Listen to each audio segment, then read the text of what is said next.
भारत माता की। दोनों मुट्ठी बंद करके पूरी ताकत से बुलाइए। भारत माता की।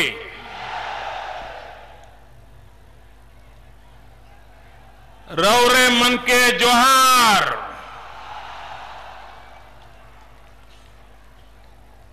भगवान बिरसा मुंडा की धरती को मैं प्रणाम करते हुए इस धरती के वीर नायक, त्यागी, तपस्वी, महापुरुष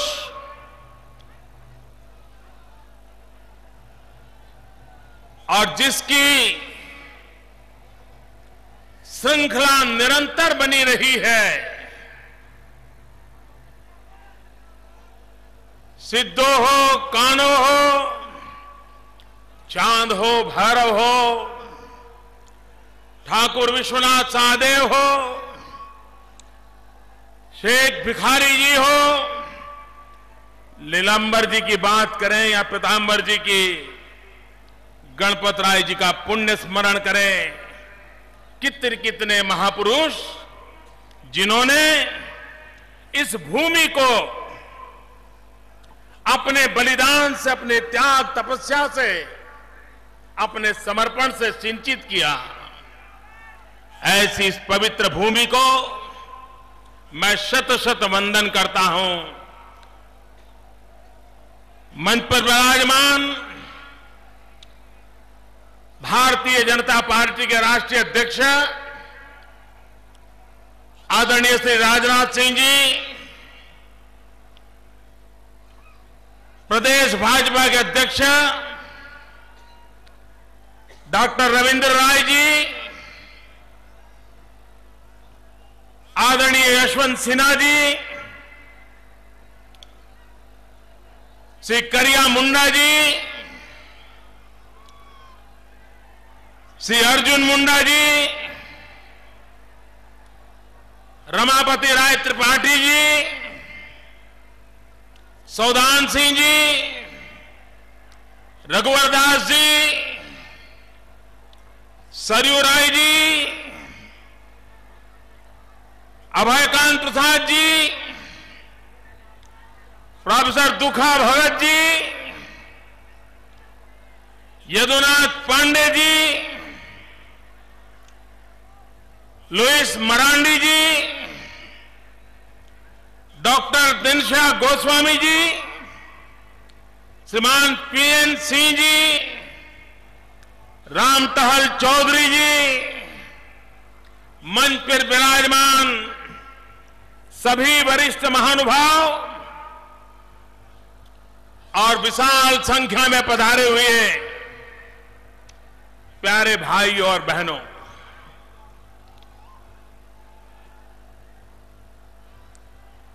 अगर विश्व के सामने झारखंड के पास जो प्राकृतिक संपदा है, भू संपदा है, सामर्थ्यवान मानव बल है, उसका ब्यौरा दुनिया के आर्थिक पंडितों को दिया जाए और अगर उनको पूछा जाए कि जिस राज्य के पास इतनी अपार संपत्ति हो, उस राज्य की आर्थिक स्थिति क्या होगी, भाइयों बहनों, मैं विश्वास से कहता हूं, दुनिया के किसी भी पंडित के सामने ये जानकारियां रखी जाएं तो जवाब एक ही आ जाएगा कि यह राज्य दुनिया के समृद्ध देशों की बराबरी में हो सकता है। दुनिया के समृद्ध देशों की बराबरी में हो सकता है। इतनी संपदा का ये राज्य गरीब क्यों है?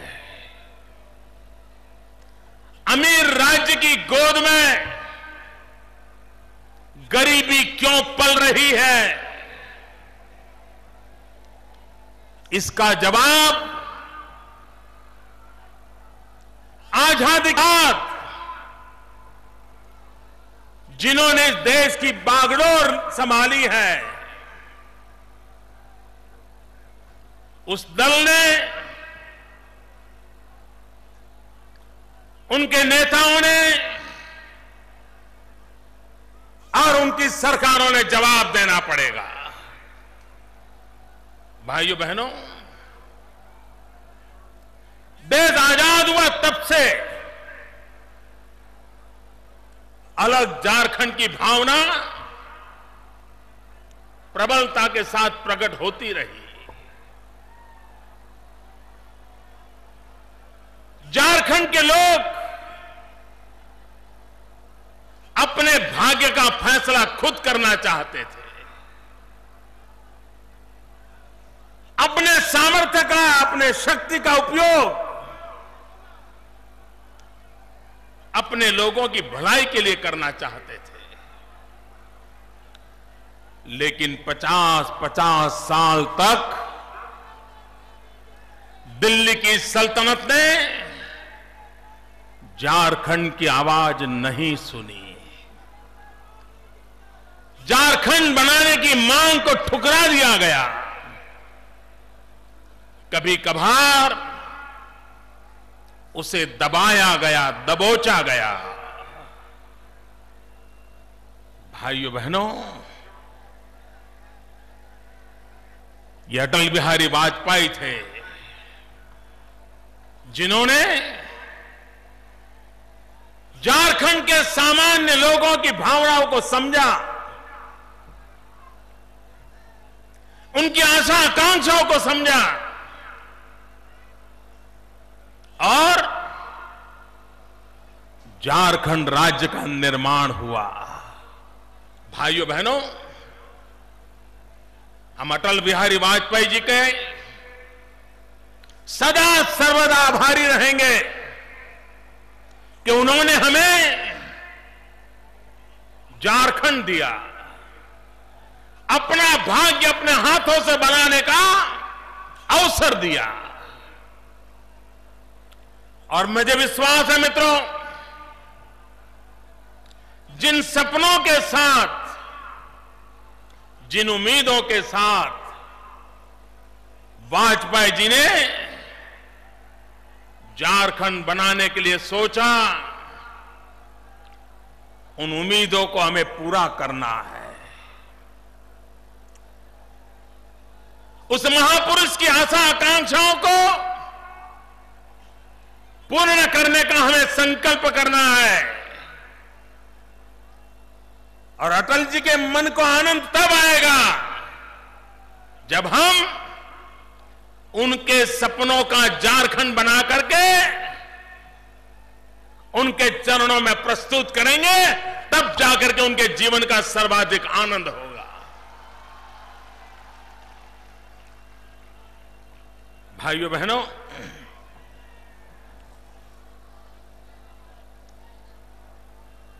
इतना सारा होने के बावजूद भी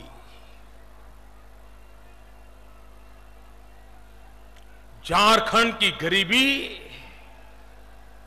बढ़ती ही जा रही है। कारण क्या है? भाइयों बहनों, मैं आपके सामने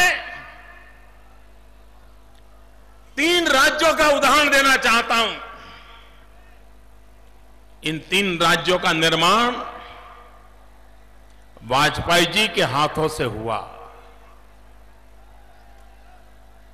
मध्य प्रदेश से अलग छत्तीसगढ़ बना, बिहार से अलग झारखंड बना, उत्तर प्रदेश से अलग बद्रीनाथ बना, उत्तराखंड बना। भाइयों बहनों, जरा देश के पंडितों, इतना तो सोचो क्या कारण है कि 3 राज्य जिन्होंने एक साथ जन्म लिया था, जिनकी कठिनाइयां समान थी, क्या कारण है छत्तीसगढ़ विकास की दौड़ में आगे निकल गया, झारखंड और उत्तराखंड पिछड़ गए? कारण क्या है? जब तक इस कारण को गंभीरता से नहीं सोचेंगे, तब तक आगे जाने का रास्ता नहीं मिलेगा। भाइयों बहनों, छत्तीसगढ़ की जनता ने दीर्घदृष्टि के साथ इस बात का फैसला किया कि विकास के मार्ग पर आगे बढ़ना है। विकास ही समस्याओं का समाधान करेगा, विकास ही नौजवान का भविष्य तय करेगा, विकास ही गरीबों का कल्याण करेगा। और छत्तीसगढ़ की जनता ने वहां राजनीतिक स्थिरता पैदा की, बार बार भारतीय जनता पार्टी को सेवा करने का मौका दिया, और उसका परिणाम यह आया कि आज छत्तीसगढ़ हिंदुस्तान में विकास के दौर पर नई ऊंचाइयों को पार कर गया। अगर उत्तराखंड में, अगर झारखंड में राजनीतिक स्थिरता होती, इतना ही नहीं, भारतीय जनता पार्टी की विकास की राजनीति का मार्ग अपनाया होता, तो आज झारखंड जैसा समृद्ध प्रदेश, वहां के लोग गरीब न होते, गरीबों से लड़ाई लड़के, गरीबी से मुक्ति प्राप्त करके झारखंड 10 साल के भीतर भीतर नई ऊंचाइयों को प्राप्त करने की स्थिति को पार कर लेता। लेकिन भाइयों बहनों, वो मौका खो चुके हम। मैं आज झारखंड के भाइयों बहनों कहना आया हूं, व्यक्ति के जीवन में उम्र का 13वीं साल का पड़ाव बड़ा महत्वपूर्ण होता है। अपने परिवार में भी बेटा हो या बेटी, उसका सर्वांगीण विकास 13 से 18 साल की उम्र में होता है। ये बड़ी महत्वपूर्ण उम्र होती है। मां भी घर में चिखती है कभी कभी, अरे पिछले महीने तो कपड़े लाए थे, इतनी देर में तुम्हारे कपड़े छोटे पड़ गए। पहले बच्चा 2 रोटी खाता था, अचानक 6 रोटी 8 रोटी खाना शुरू कर देता है। हुलिया बदल जाता है, कद बदल जाता है, सोच बदलने लगती है, दलील करना शुरू करता है। 13 से 18 की उम्र व्यक्ति के जीवन में भी अत्यंत महत्वपूर्ण होती है। भाइयों बहनों, झारखंड ने भी 13 साल की उम्र पूरी की है। अब झारखंड के जीवन में 13 से 18 की उम्र का तबका अत्यंत महत्वपूर्ण तबका आ रहा है। और ऐसे समय झारखंड की भावनाओं को समझ करके उनका लालन पालन करने का सामर्थ्य रखने वाला 13 से 18 की आने वाली महत्वपूर्ण कालखंड में झारखंड को विकास की नई ऊंचाइयों पर ले जाने के लिए दिल्ली की मदद की जरूरत रहेगी, दिल्ली के सहयोग की जरूरत रहेगी। लेकिन आज जो लोग दिल्ली में बैठे हैं, जिन्होंने 50-50 साल तक आपकी झारखंड की मांग को भी ठुकराया था, जो आपको स्वीकार करने को तैयार नहीं थे, क्या उनके भरोसे आने वाले 13 से 18 के महत्वपूर्ण वर्ष आपका भला हो सकता है। पूरी ताकत से जवाब दो, भला हो सकता है। दिल्ली में आज जो बैठे उन पर भरोसा कर सकते हैं। इनके भरोसे आपका भाग्य बदल सकता है। इनके भरोसे नौजवानों का भविष्य बन सकता है, कतई नहीं बन सकता है भाइयों। और इसलिए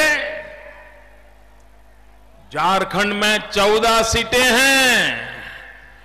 2014 में चुनाव है। 14 में 14 की 14 सीटें राजनाथ सिंह जी के चरणों में हम दे और झारखंड का भाग्य निर्धारित करने की दिशा तय कर ले। मैं झारखंड वासियों से प्रार्थना करता हूं, ये 13 से 18 साल की उम्र को गंवाना मत। एक दिन भी बर्बाद होने मत देना। यही तो कालखंड होगा जिस कालखंड में जो नीतियां बनेगी, जो दिशा तय होगी, जो गति निर्धारित होगी, वो झारखंड के सपनों को पूरा करने के लिए एक मजबूत नींव का काम करेगी। और इसलिए मैं आज झारखंड के भाग्य को बदलने के लिए, आपके सपनों के साथ जुड़ने के लिए, आपकी धरती के साथ जुड़ करके मेरे आदिवासी भाइयों का कल्याण हो, दलित पीड़ित शोषितों का कल्याण हो, गरीबी के सामने जंग हो, वो जंग हम जीते, इन सपनों को हम पूरा करें। भाइयों बहनों, मैं हैरान हूं, क्या कारण है कि जिस धरती पर एचईसी का कारखाना,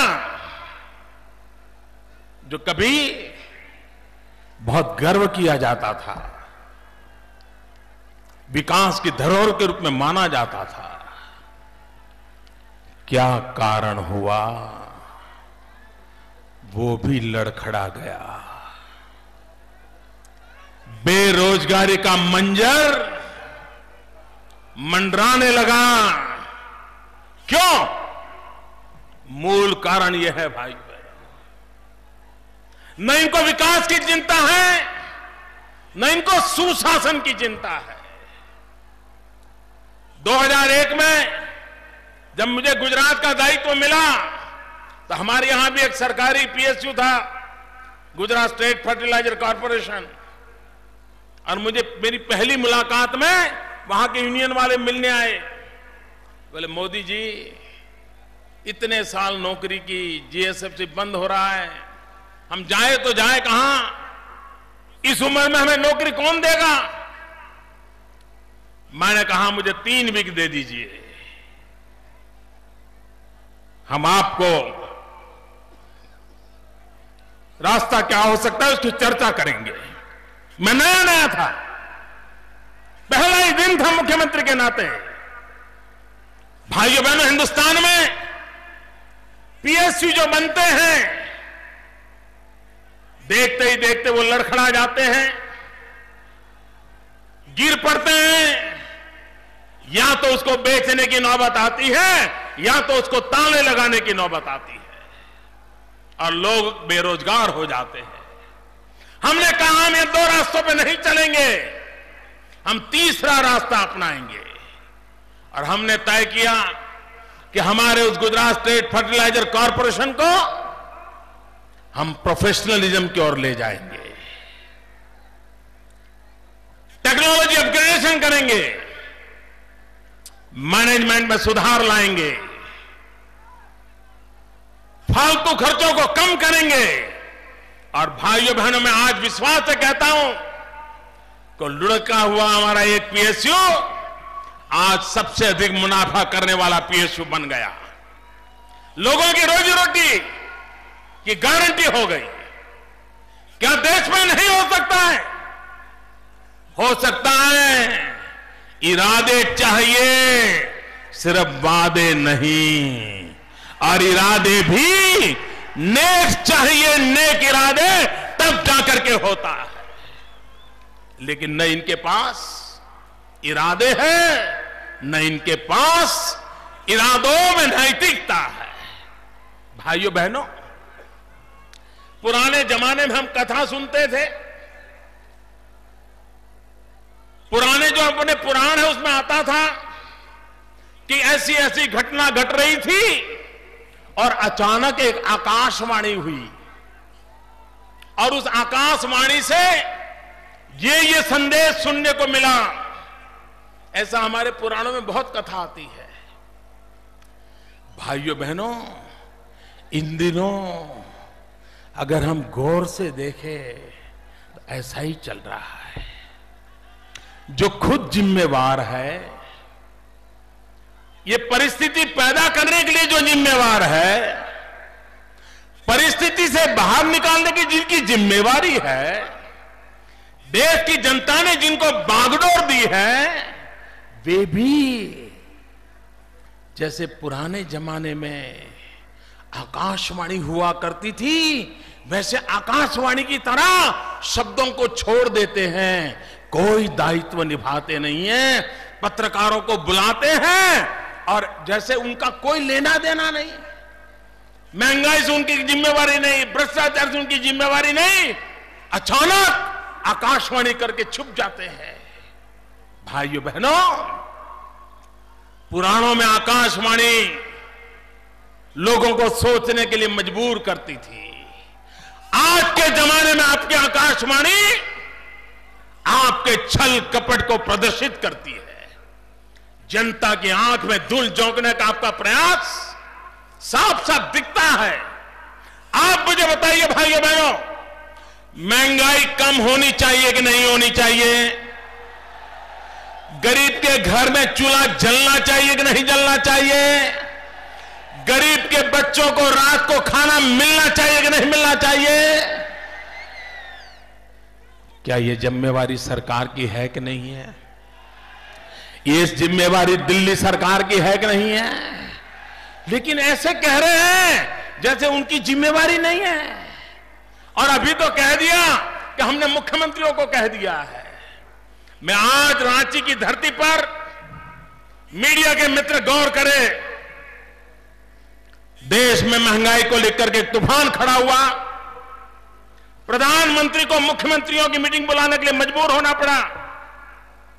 3 साल पहले मुख्यमंत्रियों की मीटिंग बुलाई गई, उस मीटिंग में चर्चा हुई, आखिरकार प्रधानमंत्री ने कुछ कमेटियां बनाई महंगाई कम करने के उपाय खोजने के लिए। एक कमेटी का चेयरमैन मुझे बनाया, मेरे साथ 3 और चीफ मिनिस्टर लगाए। वो तीनों चीफ मिनिस्टर यूपीए के और कांग्रेस के थे। हमने रिपोर्ट बनाई, रिपोर्ट दी। उनको रिपोर्ट दिए भी 2.5 साल हो गए और हमने कहा महंगाई कम करने के लिए ये 20 इनिशिएटिव लेने चाहिए और हमने उनको 62 एक्शनेबल पॉइंट बताए। वो ड्राफ्ट में खुद प्रधानमंत्री जी को जाकर के दे आया। प्रधानमंत्री जी ने कहा बहुत अच्छा काम हुआ है। लेकिन भाइयों बहनों, 2.5 साल होने आए, दिल्ली की सरकार जिसको लकवा मार गया है, महंगाई के उपायों के लिए अनेक सुझाव देने के बाद भी कोई काम नहीं किया, उस पर कोई काम नहीं किया। और आज आकाशवाणी हो रही है, मुख्यमंत्री ये करेंगे, मुख्यमंत्री वो करेंगे। भाइयों बहनों, जो भ्रष्टाचार में लिप्त है, भ्रष्टाचार के उन पर इतने दाग लगे हैं, ये जो आकाशवाणी करने वाले हैं ना, उनके शब्दों में अगर ईमानदारी है तो सबसे पहले ये झारखंड में भ्रष्टाचार कैसे पनपा है और कांग्रेस की गोद में पनपा है, उसका जवाब देना चाहिए उन्होंने। भाइयों बहनों, मैं हैरान हूं, झारखंड में इतनी वर्षा होती है, इतना पानी आता है परमात्मा की कृपा से, लेकिन झारखंड के लोगों को पीने का पानी उपलब्ध न होता हो। भाइयों बहनों, इससे बड़ी दर्दनाक बात क्या हो सकती है? इससे बड़ी शर्म की बात क्या हो सकती है? आप मुझे कहिए भाइयों, आजादी के इतने सालों के बाद आपको पीने का पानी मिलना चाहिए कि नहीं मिलना चाहिए? जितना पानी पीने के लिए चाहिए उतना मिलना चाहिए कि नहीं मिलना चाहिए? जो सरकारें आपको पीने का पानी तक न दे, किसान को खेत में पानी न मिले, वो सरकार और क्या भला कर सकती है? भाइयों बहनों, मेरे गुजरात में इतनी वर्षा नहीं होती, मेरे यहां नदियां भी नहीं है, लेकिन क्या उन गरीब लोगों को पानी के लिए तरसते रखेंगे? हमने रास्ता खोजा, हमने छोटे छोटे चेक डैम बनाए, लाखों की तादाद में बनाए, बरसात के बूंद को बूंद रोकने की कोशिश की, जल स्तर ऊपर लाए, पाइपलाइन से पानी ले जाने की व्यवस्थाएं की। थैंक यू दोस्तों, थैंक यू। और भाइयों बहनों, गुजरात के हजारों गांवों में कभी टैंकर से पानी जाता था, आज नलके में पानी पीने का मिल रहा है। ये झारखंड में भी हो सकता है, ये झारखंड में भी हो सकता है दोस्तों। और इसलिए मैं कहने आया हूं कि भाइयों बहनों, अगर हम निर्धार करें तो समस्याओं का समाधान कर सकते हैं। और मुझे याद है, यहां से हमारे कार्यकर्ता ने मुझे प्रभात खबर इस अखबार की कॉपियां भेजी थी, और शायद हफ्ते भर बहुत बारीकी से गुजरात में पानी का प्रबंधन कैसे हो रहा है, पानी बचाने की योजना कैसे हो रही है, उसका विस्तार से रिपोर्ट झारखंड की जनता के चरणों में रखा था। लेकिन भाइयों बहनों, यहां की सरकारों को, कांग्रेस पार्टी को, दिल्ली में बैठी हुई सरकार को लोगों की भलाई के लिए कुछ करना नहीं है, और उसी का परिणाम है कि आज विकास की स्थिति को वो स्वीकार नहीं करते, न ही उस दिशा में जाने का प्रयास करते हैं। थैंक यू मित्रों, थैंक यू। अरे आपके प्यार के लिए मैं आपका आभारी हूं भाइयों बहनों। भाइयों बहनों, आप मुझे बताइए, लोग मुझे कभी कभी पूछते हैं, मोदी जी आपका विजन क्या है? हमें पूछते हैं। कोई मुझे बताए भैया, कोयला झारखंड में हो और बिजली बाहर से लानी पड़े, ये क्या विजन है क्या? अगर आज से सालों पहले समझ होती, यहां से कोयला ढोकर के ले जाने के बजाय जहां कोयला है वहीं बिजली के कारखाने लगे होते, तो देश के कोने कोने में बिजली ले जाना सरल हो जाता, और बिजली शायद झारखंड पूरे हिंदुस्तान को उजाला दे सके, इतनी ताकत थी। लेकिन आज वही झारखंड अंधेरे में डूबा हुआ है। भाइयों बहनों, एक दृष्टि चाहिए। आप देखिए, कोयले की खदानों पर ताले लगे हुए हैं। अरे इतना ही नहीं, सरकारों पर ऐसा अविश्वास हुआ है, एक मुट्ठी भर बालू भी नहीं उठा पाए, ऐसी स्थिति पैदा कर दी गई है। कौन पाप कर रहे हैं ये? कोयले की चोरी, कोयले का घोटाला, देश में 20,000 मेगावाट से ज्यादा बिजली के कारखाने कोयले के भाव में बंद पड़े हैं। झारखंड में कोयले की खदानों का काम बंद पड़ा है। यहां नौजवान बेरोजगार है, वहां बिजली के कारखानों के कारण नौजवान बेरोजगार है और बिजली के बिना लाखों कारखाने बंद होने के कारण पूरे देश की अर्थनीति चरमरा गई है। लेकिन न दिल्ली की सरकार को इसकी परवाह है, न दिल्ली की सरकार को इसकी चिंता है। और इसलिए भाइयों बहनों, अगर हम देश के नौजवानों को रोजगार मिले, इसे प्राथमिकता देकर के विकास की नई दिशा तय नहीं करेंगे तो हमारी युवा शक्ति भारत की भाग्य विधाता नहीं बन पाएगी। हमारी युवा शक्ति भारत की निर्माता नहीं बन पाएगी। और इसलिए भाइयों बहनों, नौजवान को रोजगार मिले, नौजवान को शिक्षा मिले, नौजवान के लिए स्किल डेवलपमेंट का काम हो, उस पर हम जितना बल देंगे उतना ही हमारे नौजवानों को झारखंड छोड़ करके अड़ोस पड़ोस के राज्य में रोजी रोटी कमाने के लिए जाना नहीं पड़ेगा। और इसलिए भाइयों बहनों, मैं आज आपसे कहने आया हूं कि आप आजादी के इतने सालों के बाद भी जो निम्नतम आवश्यकताओं की पूर्ति के अभाव में जीना पड़ रहा है, उसके सामने झारखंड एक बनकर के अपने सपनों को पूरा करने के लिए भारतीय जनता पार्टी को साथ दे, सहयोग दे। मैं आपको विश्वास दिलाने आया हूं,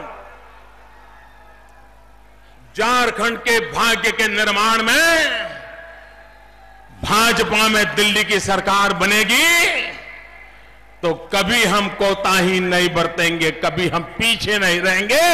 ये विश्वास दिलाने के लिए मैं आया हूं। भाइयों बहनों, अब कांग्रेस पार्टी इस देश के लिए बोझ बन गई है। कांग्रेस स्वयं देश के लिए एक संकट बन गई है, क्योंकि कांग्रेस जनता से कटी हुई है। जनता को क्या चाहिए, ये कांग्रेस पार्टी को, उनकी सरकारों को, उनके नेताओं को, उनके मार्गदर्शकों को जनता की आवाज सुनाई नहीं देती है। वे जनता से कटे हुए लोग हैं। और इसलिए भाइयों बहनों, समय की मांग है हम जनता की आवाज को पहचाने। देश की जनता को विकास चाहिए, विभाजन नहीं चाहिए। देश की जनता को अवसर चाहिए, राजनैतिक अवसरवादिता नहीं चाहिए। देश के नौजवान के हाथों में हुनर चाहिए, उसे राजनीतिक हथकंडों की जरूरत नहीं है। देश के युवाओं को कौशल्य चाहिए, देश के युवाओं को कौमवाद नहीं चाहिए। लोगों को रोजगार चाहिए, राजनीतिक उठापटक नहीं चाहिए। लोगों को सुरक्षा चाहिए, सांप्रदायिकता का जहर नहीं चाहिए। किसानों को बिजली चाहिए, जातिवादी आश्वासन नहीं चाहिए। बुजुर्गों को सहारा चाहिए, संघर्ष नहीं चाहिए। ये भाव को लेकर के जन सामान्य की आशा आकांक्षाओं की पूर्ति के लिए हम कुछ करने का संकल्प करें।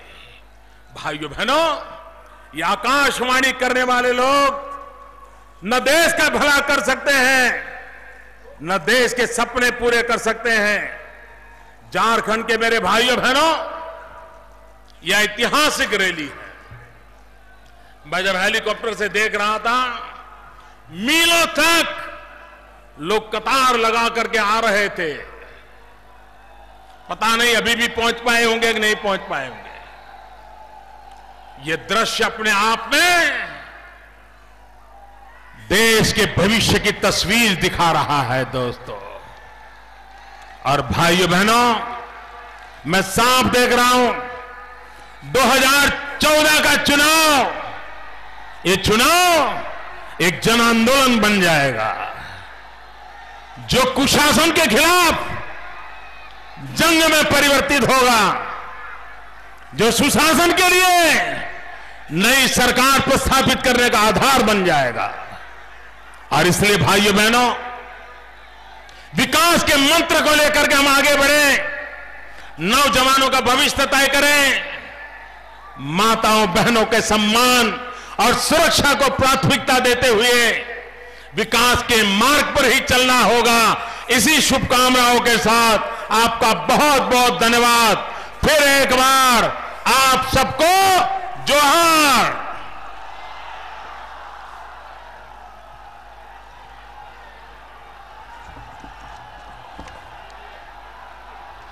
मैं अनुरोध करता हूं